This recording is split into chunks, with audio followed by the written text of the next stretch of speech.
Hi folks! Today I'm going to show you how to make a basic smoothie. For many of you, the very first type of food that you learn how to make is in a blender. So this might be a review for a few of you, but for the rest of you, it could be totally new information. So I'm going to start with how to safely operate a blender. So here is my blender.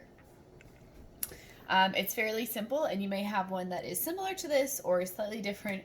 What is going to be the same is that you have an electrical base here, and then you have a plastic or a glass pitcher that holds the contents with a blade on the bottom and a lid that fits firmly on top.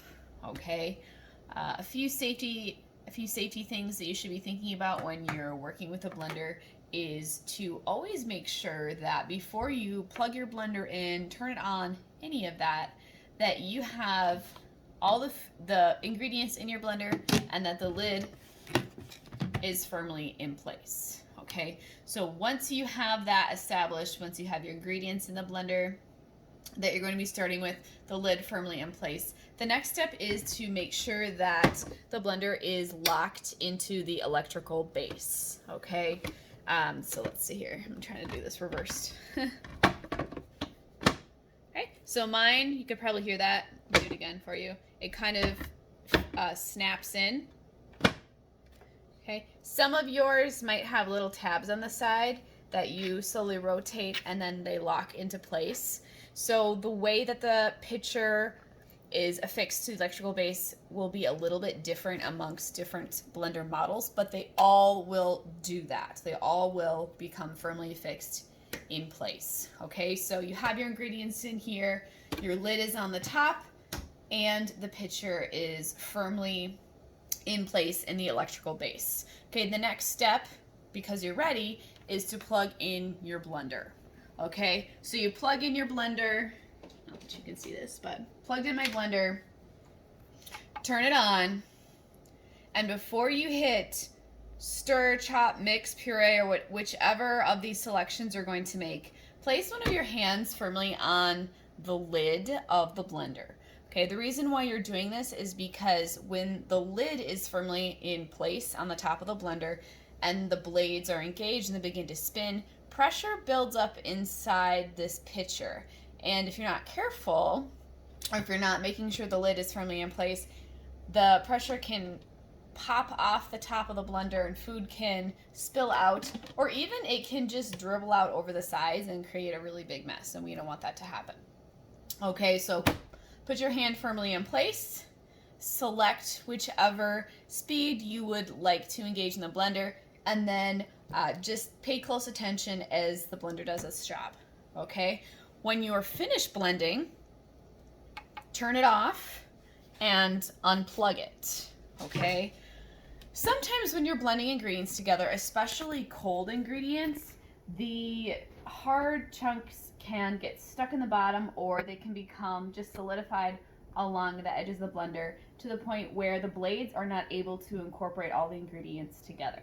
Okay, if that happens, there's a few things you can do to fix that. Okay, first one, of course, is to stop your blender and unplug the electrical base. Then you're going to remove the pitcher from the base and take off the lid, and then take a spatula or a spoon and just kind of scrape down the sides and give it a gentle stir. Okay, there are times when the liquid will be resting on the surface of your mixture and it's not able to travel down into these blades to incorporate the other frozen ingredients. So by giving it a stir, you can easily get those ingredients going again. Okay, so if you've done that, put it back on your base, put the cover on, plug it in, turn it on, and you're good to go. If that doesn't work, you might just need to add a little bit more liquid in with your frozen ingredients. Okay, there just might not be enough. And if that's the case, add a little bit more milk or water or orange juice or whatever liquid you're using in your recipe to kind of add a little bit more fluid in there to get it going. Okay, but I think one of the most important things to remember is that if at any time you need to be adjusting what's happening within this pitcher, that you're turning off the electrical base and you're unplugging it, because it's really, really easy to accidentally bump one of these buttons while you're working with the pitcher, or even if you have the base taken off or the electrical base separated from the pitcher, it's really easy to accidentally bump these buttons and engage those blades. So just want to be very, very careful with that.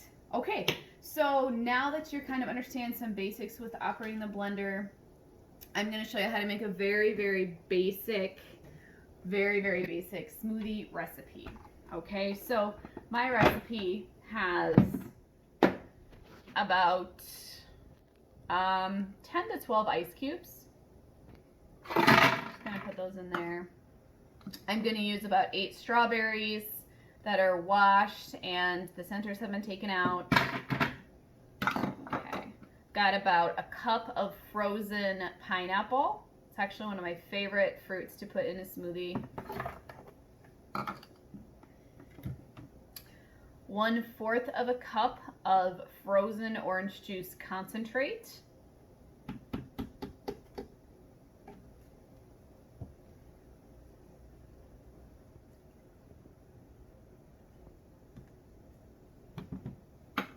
And about a 1/2 cup of yogurt. So you can see this is a generous 1/2 cup. So if you have a little bit more, a little bit less, it's not a deal breaker. And I did use the dry measure to measure the solids, so that would be our frozen orange juice concentrate and also this vanilla yogurt, but you could use a liquid measure if you wanted to. It's not really hard and fast. So as you can see, I'm just emptying all the ingredients directly into the blender. Next, I'm going to add about 2 cups of water to this.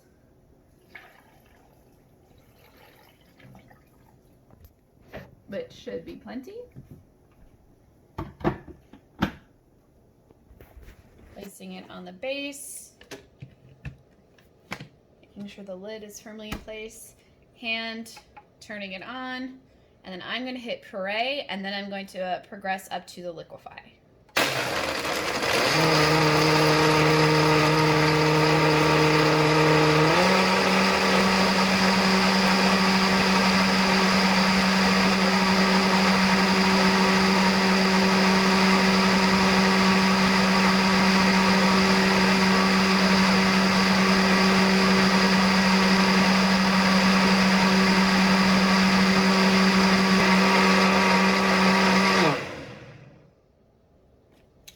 You're going to puree your smoothie for about 1 minute until everything has been combined and it's just really creamy and smooth.